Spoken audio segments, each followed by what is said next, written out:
ஸ்ரீ குருப்பியோ நமக. பெரியவாச்சரணம். ஹரஹர சங்கர, ஜெய ஜெய சங்கர. ஆழ்வார்கள் சரித்தம் பார்த்துன்னு வந்துன்னு இருக்கோம். அதில் இன்னைக்கு எடுத்துன்னு இருக்கிறது தொண்டரடிப்புடி ஆழ்வார் அப்படிங்கிறவர் தான். நம்ம ஆல்ரெடி பார்த்துருக்கோம். ஆழ்வார்கள் மகாவிஷ்ணுவுடைய ஒரு வெப்பனுடைய அம்சமாக அவள் அவதரிக்கிறா. பக்தியை அப்படி ஸ்ப்ரெட் பண்ணுறா. அதாவது பெருமாளை பார்த்து அழுவா, பெருமாளை பார்த்து சிரிப்பா. அவளோட இது பக்திங்கிறத மீறி ஒரு தமிழ் தூய தமிழில் அவ்வளவு பாசுரங்கள், நம்ம ஆண்டாளுடைய பாசுரங்களாக இருக்கட்டும், யாருடைய பாசுரங்களாக இருக்கட்டும், அவ்வளோ ஒரு தமிழில் தேன் அமுதாக கொடுத்துருக்கா அவள். இப்போ தொண்டரடிப்புடி ஆழ்வார் அவருடைய இந்த ஒரிஜினல் நேம் என்னன்னு பார்த்தேன்னா விப்ரநாராயணர் அப்படின்னு. திருக்குடந்தை அப்படிங்கிற இடத்துல இருக்கக்கூடிய மண்டங்குடி அப்படிங்கிற இடத்துல தான் கேட்ட நட்சத்திரத்தில் மார்கழி மாதத்தில் அவருடைய ஒரு அவதாரம் ஏற்படுறது. வனமாலியுடைய அம்சமாக இந்த விப்ரநாராயணருடைய அவதாரம் ஏற்படுறது. என்னன்னா ரங்கா ரங்கா ரங்கா ரங்கா ரங்கனை பாடின வாயால் எந்த குரங்கினையும் பாடமாட்டேன்னு பிளண்டாக சொல்லி ஸ்ரீரங்கத்தில் பள்ளி கொண்டிருக்கக்கூடிய ரங்கநாதரை தான் அப்படி ஒரு இஷ்ட தெய்வமாக அவர் பாசுரங்களை பாடியிருக்கார். என்ன அப்படின்னா, எப்படி ஆண்டாளாக இருக்கட்டும், அவள் அப்பாவாக இருக்கட்டும், பெரியாழ்வாராக இருக்கட்டும், அந்த தோட்டம் அமைச்சு பூவெல்லாம் பறித்து அந்த மாலையாக தொடுத்து சுவாமிக்கு சாத்தின ஒரு கைங்கரியம் பண்ணினாலோ, அந்த மாதிரி இவரும் விப்ரநாராயணரும் புஷ்ப கைங்கரியம் ரொம்ப அவருக்கு ஒரு பிடித்தமான ஒரு ஒரு என்ன சொல்கிறது வேலையாகவே அவர் வச்சுருந்தார். வனமாலியோட அம்சம் இல்லையா?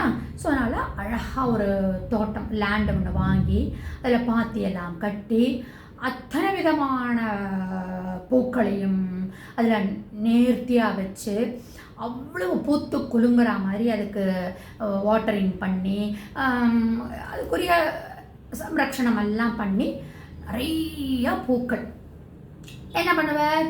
ரங்கா ரங்கா ரங்கா ரங்கா ரங்கா ரங்கானே பூக்க பொறிக்கிறது, ரங்கா ரங்கா ரங்கானே தொடுக்கிறது பூவை. இப்படி சதா ரங்கனையே தான் அவர் சாண்ட் பண்ணிகிட்டே இருப்பார். அவருடைய ஒரு பாசுரம், 2 பாசுரம் பார்க்கலாம். என்னன்னா, வேத நூல் பிராயம் 100 மனுஷதாம் புகுவரேலும் பாதியும் உறங்கி போகும் நின்ற 15 ஆண்டு பேதை பாலகனாதாகும் பிணி பசி மூப்பும் துன்பம் ஆதலால் பிறவி வேண்டேன் அரங்கமா நகரானே அப்படின்னு சொல்கிறார். அதாவது இந்த மனிதர்களாக பிறந்த நாம வேதமும் சாஸ்திரங்களும் சொல்கிறதுக்காக தான் ஒரு 100 வருஷம்னு பகவான் நம்மளுக்கு கொடுத்துருக்கார். 100 வருஷம் வாழறோம் வாழலைங்கிறது வேற விஷயம். ஒரு 100 வயது அப்படின்ற ஒரு அதுதான் ஆயுஷ்மான் பவன்னு சொல்லுவான். ஸோ அந்த 100 வயதில் என்ன ஆகிடலாம், நம்ம என்ன பண்ணுறோம் அப்படின்னா, தூக்கத்திலேயே 50 வருடத்தை நம்ம உறங்கி போகும், பாதியும் உறங்கி போகும். 50 வருடங்களை நம்ம தூக்கத்தினுடைய இதுலேயே நம்ம கழிச்சுடுறோம். இன்னொரு 50 வருஷத்தை எடுத்துட்டேன்னா பேதை பாலகனாக, ஒன்றுமே தெரியாத ஒரு இன்னசென்ட் குழந்தையாக, அப்புறமா ஒரு அடல்ட் ஏஜ், அதுக்கப்புறமா அப்படி துள்ளி குதிக்கிற இளமை ஏஜ், அதுக்கப்புறமா அந்த கல்யாணம் திருமணம் அந்த பந்தத்தில், அதுக்கப்புறமா பிணி நோய் நொடிகள், அதில் பசி மூப்பு துன்பம், இப்படியே நம்ம வாழ்க்கையை கழிச்சுட்டு இருக்கோம். ப்ரொடக்டிவாக ஒரு ஒரு என்ன சொல்கிறது, நல்ல ஒரு விதமாக நம்மளோட ஆயுசை கழிக்கிறோம் அப்படின்னா 1 வருஷமோ 2 வருஷமோ தான் மொத்தமாகவே கழிப்போமா இருக்கும். அப்படி இருக்கக்கூடிய இந்த இதனால் பிறவி வேண்டேன் அரங்கமான ருளனே அப்படிங்கிறார். ஸோ இருக்கிற இந்த ஆயுசை நல்லபடியாக நாம் ப்ரொடக்டிவாக பண்ணணும், அந்த பகவானுடைய நாமத்தை சொல்லணும்னு ஒரு பாசுரத்தில் சொல்கிறார். இன்னொரு பாசுரம் பார்த்தேன்னா, விரும்பி நின்றே தே மாட்டேன் விதியலேன் மதியொன்று இல்லை இரும்பு போல் வலிய நெஞ்சம் இறை உருகும் வண்ணம் கரும்பமர் சோலை சூழ்ந்த அரங்கமா கோயில் கொண்ட கரும்பினை கண்டு கொண்ட என் கண்ணனினிக்குமாறே அப்படிங்கிறார். அதாவது எப்படி அந்த கரும்பு சாறு குடிக்க குடிக்க அந்த ரசத்தை குடிக்க குடிக்க குடிக்க அமிர்தமாக இனிக்கிறதோ அது மாதிரி ஸ்ரீரங்கத்தில் பள்ளி கொண்டிருக்கக்கூடிய அந்த ரங்கனுடைய நாமத்தை சொல்ல சொல்ல தெவிட்டாத ஒரு இன்பம் கிடைக்கிறது அப்படின்னு அந்த பாசுரத்தில் சொல்கிறார். அப்படின்னா எப்படி சதா சர்வ காலமும் அவர் ரங்கனையே நினச்சிட்டு இருந்தார் அப்படிங்கிறதுக்கு நம்மளுக்கு ஒரு உதாரணமாக இருக்கு. சரி, இப்படி அவர் தோட்டத்தை மெயின்டைன் பண்ணிட்டு ரங்க நாமத்தை சொல்லிட்டு இருக்கக்கூடியவர் அவர் கைங்கரியத்தை பண்ணிட்டு இருக்கார்.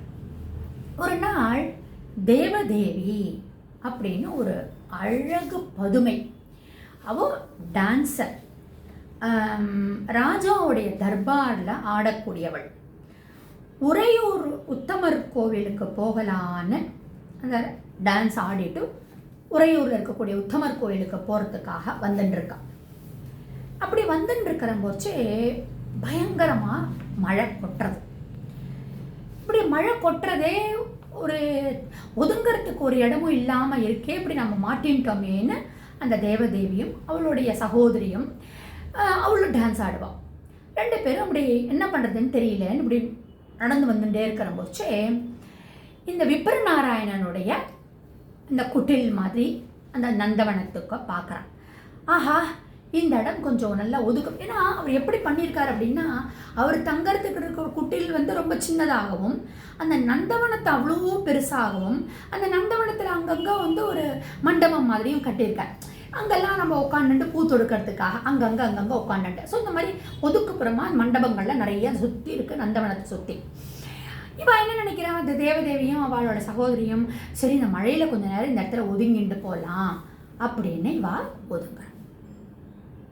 என்ன நடக்கிறதுங்கிறத நாளை தொடர்ந்து நம்ம பார்க்கலாம்.